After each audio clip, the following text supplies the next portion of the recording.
Magandang araw po. Narito na po magiging lagay ng panahon ngayong araw ng Martes, March 24, 2026.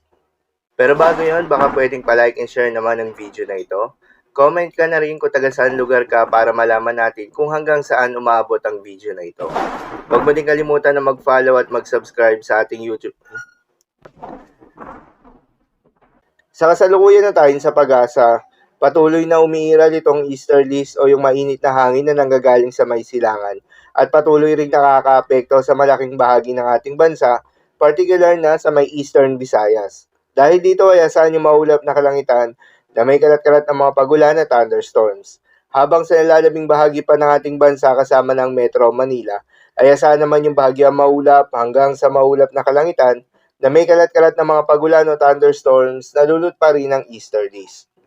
Para naman sa heat index forecast, narito yung mga lugar na posibleng makaranas ng matinding init ngayong araw. 40 degrees Celsius yung may pinakamataas na heat index sa may Dagupan City, Pangasinan, habang 34 degrees Celsius naman sa may Metro Manila.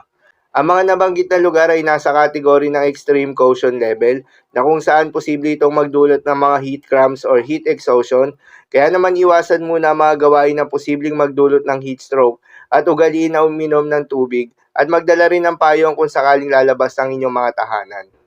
Magandang balita naman dahil ayon sa pag-asa ay wala tayong binabantayan na low pressure area o bagyo sa loob o malapit sa Philippine Area of Responsibility na maring makaapekto sa ating bansa.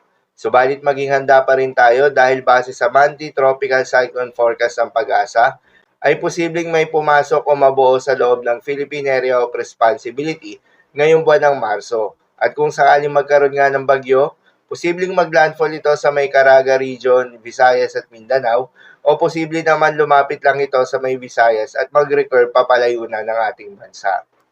Para naman sa magiging lagay ng panahon ngayong araw ng Martes, dahil nga sa epekto nitong easterlies, asahan sa may Northern Samar at Eastern Samar ang maulap na kalangitan na may kalat-kalat ng mga pagulan at thunderstorms. Posible ang mga pagbaha o pagguho ng lupa due to moderate to at times heavy rains. Habang sa Metro Manila at nalalabing bahagi pa ng ating bansa, ay asahan naman yung bahagyang maulap hanggang sa maulap na kalangitan na may kalat-kalat ng mga pagulan o thunderstorms na dulot pa rin ng easterlies. Posible rin ang mga pagbaha o pagguho ng lupa during severe thunderstorms. Madalas, nabobo ang mga thunderstorms na ito tuwing hapon na gabi na nagtatagal ng 1 hanggang 2 oras. Kaya naman ingat sa mga posibleng banta ng pagbaha at pagguho ng lupa, lalong-lalo na sa mga lugar na inuulan na noong mga nakaraang araw pa. Para naman sa magiging lagay ng mga dagat baybayin, ayon sa pag-asa ay wala pa rin tayong nakataas na gale warning sa anumang seaboards ng ating bansa.